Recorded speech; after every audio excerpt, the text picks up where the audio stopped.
Hello everyone, मैं हूं अपनीत और आज मैं आपके सामने आ गया हूं एक नई वीडियो लेकर जिसका नाम है करेक्टरिस्टिक्स ऑफ वेव। एंड यार इसके अंदर हम वेव्स के ऊपर बात करेंगे, पूरी की पूरी जानकारी प्राप्त करेंगे। तो बिना ज्यादा अप एंड डाउन करें, चलिए शुरू करते हैं। टॉपिक का नाम है करेक्टरिस्टिक्स ऑफ अ वेव। तो यार हमने वेव के ऊपर अच्छी खासी जानकारी प्राप्त करी थी कि वेव क्या होता है। पर यार जो साइंटिफिक करेक्टरिस्टिक्स है या फिर कुछ चीजें होती हैं जिनको हम वेव्स के थ्रू, यार हर चीज, हर वेव के अंदर जो चीज कॉमन होती है, अब हमारी बारी आ गई उसके बारे में बात करने की। ठीक है, कुछ फॉर्मुलेस के ऊपर डिस्कशन करेंगे और कुछ बड़े इंटरेस्टिंग टॉपिक्स के ऊपर बात करेंगे, राइट। और मेरा वन ऑफ द मोस्ट सबसे ज्यादा फेवरेट पार्ट है इस चैप्टर का, तो हमें मजा भी आ रहा होगा। I am pretty sure about that. तो अगर मैं बात करता हूँ कैरेक्टरिस्टिक्स ऑफ अ वेव की, तो यार ये हमारे पास एक वेव होती है। थोड़ा मैं यहाँ पे इसको जूम इन करके दिखाया तो यहाँ पे क्या कहने की कोशिश हो रही है। तो ये जो चीज दिख रही है ना तुम्हें, जो वियर्ड सी चीज दिख रही है यहाँ पे, क्या है? तो इसे हम बोलते हैं इट्स अ वेव। ठीक है, इसे हम कहते हैं वेव। और ये बड़ी एक इंपॉर्टेंट चीज है। तुम्हें यार हो सकता है अभी लग रहा हो कि क्या वियर्ड सी चीज है, बट तुम्हारी लाइफ के अंदर काफी ज्यादा इंपॉर्टेंट पार्ट हमेशा ही प्ले करेगी, राइट। ये जो वेव होती है, तो ये जो वेव है ना, इसी चीज को हम बेसिकली, इस चीज को हम कहते हैं वेव। ठीक है, इस चीज को हम क्या कहते हैं? वेव, जो मैंने यहाँ पे बनाई है। और ये जो वेव है ना, ये जो वेव है, अगर मैं इसका सिर्फ एक साइकिल को बनाऊं, ठीक है, एक साइकिल का मतलब क्या होता है कि अगर मैं ये जो मैंने ब्लू मार्क करा है, अगर मैं इसको उठा के कॉपी पेस्ट आगे करता रहूं, तो मेरी पूरी वेव क्रिएट हो जाए, राइट। तो जो हमारे पास सिंगल चीज है, जो यूनिट है, जिसको मैं उठा के कॉपी पेस्ट कर सकता हूँ, मैं इसे फर्स्ट साइकिल कहता हूँ। ठीक है, मैं इसे क्या कहता हूँ? फर्स्ट साइकिल कहता हूँ। या फिर जो ये पूरी जो चीज है, मैं इसे साइकिल कहता हूँ। मैं इसे क्या कहता हूँ? मैं इस चीज को साइकिल कहता हूँ। जो मैं यहाँ पे ऊपर नीचे वाला पैटर्न गया हमारे पास, ऐसे वाला। ठीक है, इसे मैं क्या कहता हूँ? एक साइकिल कहता हूँ। मैं क्या कहता हूँ? हर कोई इसे साइकिल ही कहता है, साइंटिफिक टर्म है वाले। तो अगर मैं बात करूं, ना किसी वेव की, तो अगर एक साइकिल के अंदर लैम्डा मीटर का डिस्टेंस कवर हो रहा है, ठीक है, अगर एक जो साइकिल के अंदर लैम्डा मीटर का डिस्टेंस कवर होता है, तो मैं बोलता हूँ it's the length of one cycle is equal to wavelength. ठीक है, वेवलेंथ कैसे डिफाइंड है? Wavelength is defined as length of one cycle. Wavelength is defined as length of one cycle. तो length of one cycle is equal to wavelength. और इसका यार एक symbol है, ठीक है, सिंबल क्या है? लैम्डा होता है इसका सिंबल। तो यार ये जो यहाँ पे लेंथ में मार्क कर रहा हूँ, दिस लेंथ इज लैम्डा। क्या है हमारे पास? This length is lambda. कुछ टर्म्स है जिन्हें तुम्हें वेव्स के लिए समझना होता है, क्योंकि यार थोड़ी मैथमेटिक्स भी करेंगे हम इसके अंदर। ठीक है, फिजिक्स की जो मैथमेटिक्स होती है, तो उसके ऊपर भी हमें बात करनी है। अगर हम बात करें यहाँ पे एम्पलीट्यूड क्या होता है, तो amplitude refers to the maximum distance from the axis. ठीक है, उसे हम एम्पलीट्यूड कहते हैं। Maximum distance from the axis को हम एम्पलीट्यूड कहते हैं। यार ऑब्वियसली बात है, एक्सिस हमारे पास क्या है? तो ये जो चीज है, ये एक्सिस है। ठीक है, जो मैंने अभी ब्लैक से मार्क करा, इसे एक्सिस बोलते हैं। तो इसका जो मैक्सिमम डिस्टेंस है वेव का, ठीक है, जो मैं यहाँ पे मार्क कर पा रहा हूँ, जो ये वाला डिस्टेंस है, हम इस डिस्टेंस को कहते हैं एम्पलीट्यूड। ठीक है, ऐसे हम क्या बोलते हैं? एम्पलीट्यूड कहते हैं। एम्पलीट्यूड का जो सिंबल है वो है ए। ठीक है, उसका सिंबल क्या है? बड़ा ए हमारे पास उसका सिंबल है। लैम्डा हमारे पास वेवलेंथ होती है। क्या हमें ये चीज समझ में आई, राइट? लैम्डा हमारे पास वेवलेंथ होती है, ए हमारे पास एम्पलीट्यूड होता है। सबसे पहले यार हमें ये चीज समझने की बहुत ज्यादा आवश्यकता है, जरूरत है। ठीक है, और लेंथ ऑफ वन साइकिल को हम वेवलेंथ कहते हैं। ये हमारे पास वेवलेंथ की डेफिनेशन होती है। अगर हमें ये चीज समझ आ गई, थोड़ा नीचे मूव करते हैं, थोड़ा क्या करते हैं, नीचे मूव करते हैं। तो यहाँ पे लिखा है frequency. Frequency refers to number of cycles completed in one second. ठीक है, फ्रीक्वेंसी का मतलब क्या होता है? It refers to number of cycle जो एक सेकंड में कंप्लीट हो रही है। मतलब कितनी बारी जो है, ऐसे ऐसे वाली जो चीज है, एक सेकंड के अंदर हो रही है। मतलब मुझे कितनी बार कॉपी करना पड़ेगा ये जो एक साइकिल है, उसको एक सेकंड बनाने के लिए, राइट। तो अगर मैं यहाँ पे बात करता हूँ फ्रीक्वेंसी, हम इस चीज को कहते हैं। और फ्रीक्वेंसी का सिंबल क्या होता है? फ्रीक्वेंसी का सिंबल है, कुछ लोग यूज करते हैं एफ, या फिर कुछ लोग यूज करते हैं ये। ठीक है, जो टेढ़ा सा लिख रहा है ना, ये टेढ़ा सा वी जो है, जिसकी अलग ही गर्दन मोड़ी पड़ी है, तो इसे हम फ्रीक्वेंसी कहते हैं। ठीक है, इसे हम क्या कहते हैं? फ्रीक्वेंसी कहते हैं। अगेन यार एक ग्रीक सिंबल है। ठीक है, तो तुम्हें यार कभी कभी साइंस के अंदर, फिजिक्स के अंदर काफी यूज होता है, खासकर 11th में। बट अभी के लिए तो हो सकता है तुम्हें एफ भी लिखा दिख जाए, तो दोनों के दोनों ही सिंबल इंपॉर्टेंट होते हैं। ठीक है, तो this is frequency.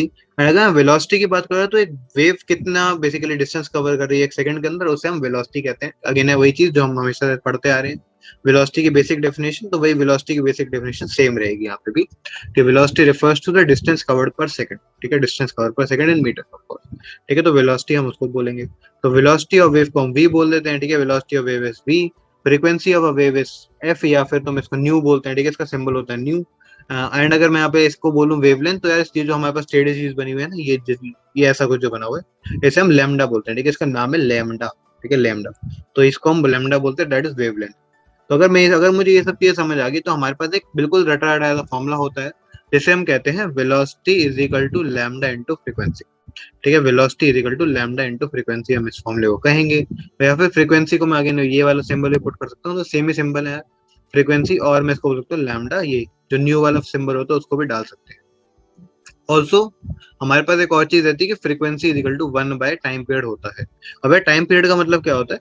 Time period refers to the time for one cycle, मतलब एक साइकिल कंप्लीट करने के अंदर मुझे जितना भी टाइम लगेगा मैं उसे टाइम पीरियड कहता हूँ, ठीक है, उसे मैं क्या कहता हूँ, टाइम पीरियड कह रहा होता हूँ। तो अगर मैं बात करूँ यहाँ पे तो फ्रीक्वेंसी क्या होती है, frequency is equal to 1/t, मतलब 1 बाय टाइम पीरियड होता है हमारे पास फ्रीक्वेंसी। मतलब अगर मैं बोलूँ हमारे पास टाइम पीरियड है 3 सेकंड का, तो फ्रीक्वेंसी क्या हो जाएगी, 1/3 की हमारे पास फ्रीक्वेंसी हो जाएगी। तो frequency is equal to 1 by time period. Velocity is equal to lambda into F, हमारे पास ऑलरेडी फॉर्मूला वाला गिवन है। तो मैं बोल सकता हूँ velocity is equal to lambda by T. क्यों? क्योंकि यार मैंने यहाँ पे सिंपल सा एक काम करा, जो F is equal to 1/t वाला फॉर्मूला है इसको मैंने इस फॉर्मूले के अंदर पुट कर दिया, तो what we get is velocity is equal to lambda by T. और मैं इसको बोल सकता हूँ velocity into time is equal to lambda, velocity into time is equal to lambda.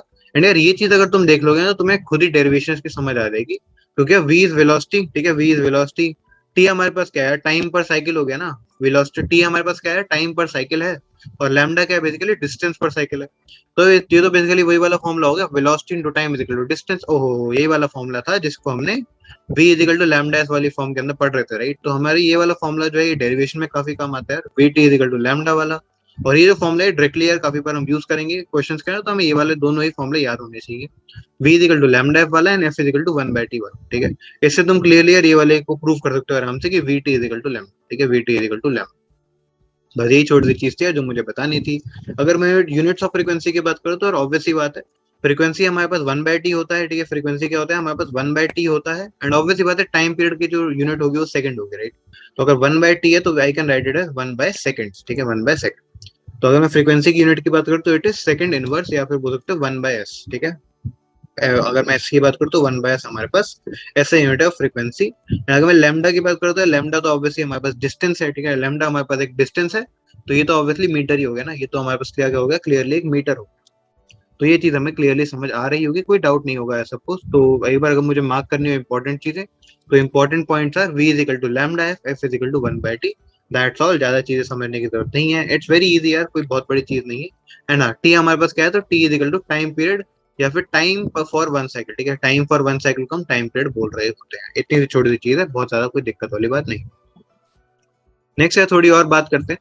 तो यहाँ पे लिखा हुआ है पिच, लाउडनेस एंड टोन। अब यार ये तीनों चीजें क्या है, ये तीनों चीजें क्या है, तो ये ऐसी कैरेक्टरिस्टिक्स है किसी साउंड वेव की, जो किसी साउंड वेव को यार हम बताने में हमें काफी आसानी होती है। हमारे जो सिंपल भाषा होती है जब हम उसके अंदर बात करते हैं तो यार हम फ्रीक्वेंसी एम्पलीट्यूड इन सब चीजों के ऊपर बात नहीं करते, हम बोलते हैं पिच ज्यादा है, लाउडनेस ज्यादा है, टोन बड़ी अच्छी है तुम्हारी, राइट। तो इन शब्दों को भी यार हमें समझना पड़ेगा और रिलेट करना पड़ेगा विद द मैथमेटिकल टर्म जिनके ऊपर हमने अभी बात करी है। तो अगर हम बात करते हैं जो पिच जो होती है हमारे पास किसी भी चीज किसी साउंड की, यार वो रिलेटेड होती है उसकी फ्रीक्वेंसी से, ठीक है। पिच जो होती है वो फ्रीक्वेंसी से रिलेट करती है। और बेसिकली क्या रहता है कि जितनी हाई पिच होगी उतनी हाई फ्रीक्वेंसी होती है, मतलब कि पिच बढ़ेगी तो फ्रीक्वेंसी बढ़ेगी, पिच घटेगी तो फ्रीक्वेंसी घट जाती है, राइट। तो जो पिच होती है वो फ्रीक्वेंसी से हमारे पास direct proportionality kind of show करती है।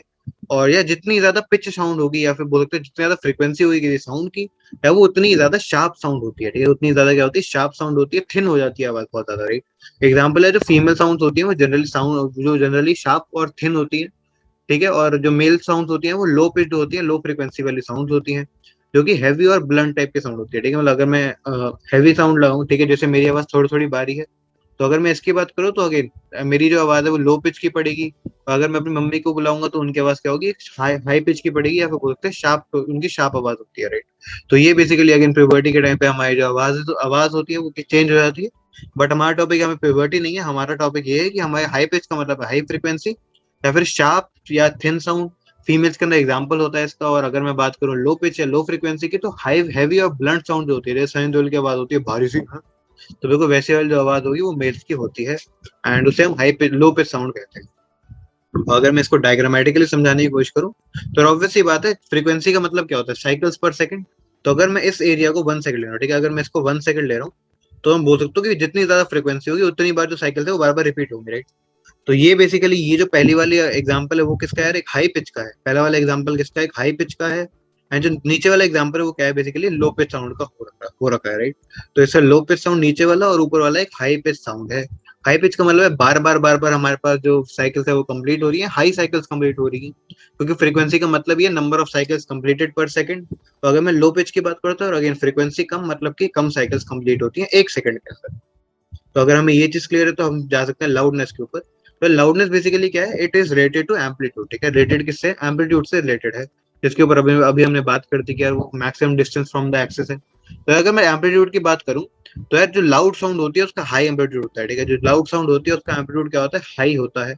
और जो सॉफ्ट साउंड होती है उसका एम्पलीट्यूड जो होता है वो उसका लो होता है, राइट। सॉफ्ट साउंड का एम्पलीट्यूड लो होता है। अगर मैं प्यार से बोल रहा हूँ, धीरे बोल रहा हूँ, तो मेरी आवाज का एम्पलीट्यूड लो है। अगर मैं तेज बोल रहा हूँ तो मेरी आवाज का एम्पलीट्यूड हाई है, ठीक है। तो ये सिंपल सा लॉजिक है इसके पीछे।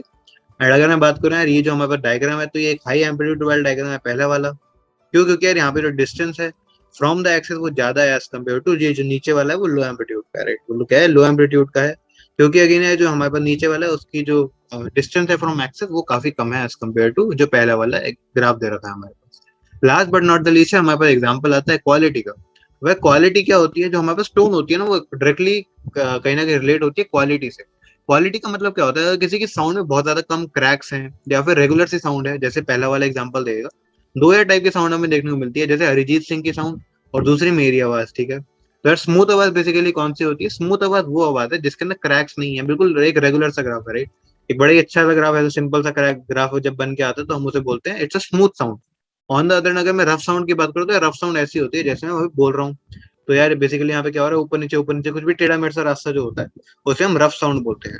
तो मैं बोलता हूँ यार इट्स हाई क्वालिटी साउंड, ठीक है। हाई क्वालिटी की है ये साउंड, स्मूथ वाली जो ऑब्वियस सी बात है, अरिजीत सिंह की sound is high quality as compare to my quality, ठीक है। तो मेरी क्वालिटी क्या है और ये लो क्वालिटी साउंड, ठीक है। तो यहाँ पे तुम बोल सकते हो इट्स अ गुड टोन या फिर बोल सकते हो इट्स अ बेटर टोन और इट्स अ बेकार टोन, ठीक है। It's not a good tone, not good tone, और ये इसको बोल सकते हो गुड टोन, ठीक है। तो ये हमारे पास सिंपल टर्म्स होती हैं जो कि हम रेगुलर लाइफ के अंदर इस्तेमाल करते हैं, इसलिए हमें साउंड के अंदर ये सब चीजें जानने की जरूरत होती है। नेक्स्ट यार हमारे पास जो छोटा टॉपिक आता है उसका नाम है इंटेंसिटी। यार इंटेंसिटी अब कौन सी बला है, ठीक है। तो इंटेंसिटी यार बड़ी छोटी चीज है। इंटेंसिटी यार कहती है sound energy per unit area per unit time, ठीक है। क्या होती है sound energy per unit area per unit time को हम इंटेंसिटी कहते हैं। मतलब कितनी साउंड एनर्जी होगी जो कि पर एरिया, ठीक है, 1 मीटर के अंदर और 1 सेकंड के अंदर पड़ेगी, उसे हम साउंड एनर्जी कहें, उसे हम इंटेंसिटी बोलते हैं। ज्यादा घुसने की जरूरत नहीं है, बस ये डेफिनेशन जान लो कि intensity refers to sound energy per unit area per unit time, ठीक है। इतनी चीज जानने से हमारा काम बन जाएगा। एंड एक और चीज जान लो यार कि जितनी ज्यादा एम्पलीट्यूड होगा उतनी ज्यादा इंटेंसिटी होती है, ठीक है। जितनी ज्यादा एम्पलीट्यूड होता है उतनी ज्यादा हमारे पास इंटेंसिटी रहती है किसी भी साउंड की अगेन।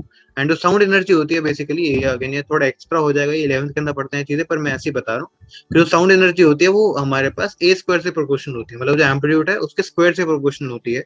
अगर मैं जिसका एम्पलीट्यूड डबल कर दूंगा तो उसकी साउंड एनर्जी 4 गुना हो जाएगी। और उसकी इंटेंसिटी जो है अगेन यार वो भी हमारे पास एम्पलीट्यूड से स्क्वायर से प्रोपोर्शनल है, राइट। तो यहाँ पे यही लिखा हुआ है I is directly proportional to A square, या फिर बोलते हैं sound energy is directly proportional to amplitude square. तो अगर मैं इंटेंसिटी की बात करूँ तो यार अगर मैं किसी की इंटेंसिटी 4 गुना बढ़ा रहा हूँ तो इसका मतलब मैं उसकी एम्पलीट्यूड को 2 गुना बढ़ा चुका हूँ। इसी के साथ आज की बहुत छोटी सी वीडियो खत्म करते हैं। Hope you like the video and तुम्हें चीजें समझ आ रही होंगी। जो आज का लेक्चर था वो काफी ज्यादा मैथमेटिकल टाइप का था, तो इसके ऊपर क्वेश्चन जरूर करते रहे, नोट्स तुम्हें डिस्क्रिप्शन में मिल जाएंगे। इसी के साथ वीडियो को लाइक कर देना, चैनल को सब्सक्राइब कर देना और अपने दोस्तों के साथ वीडियो को शेयर कर देना ताकि उनके पास भी ये सारा कंटेंट पहुंच पा रहा हो। इसी के साथ चलता हूँ, टाटा गुड बाय, पढ़ते रहें, शब्बा खैर।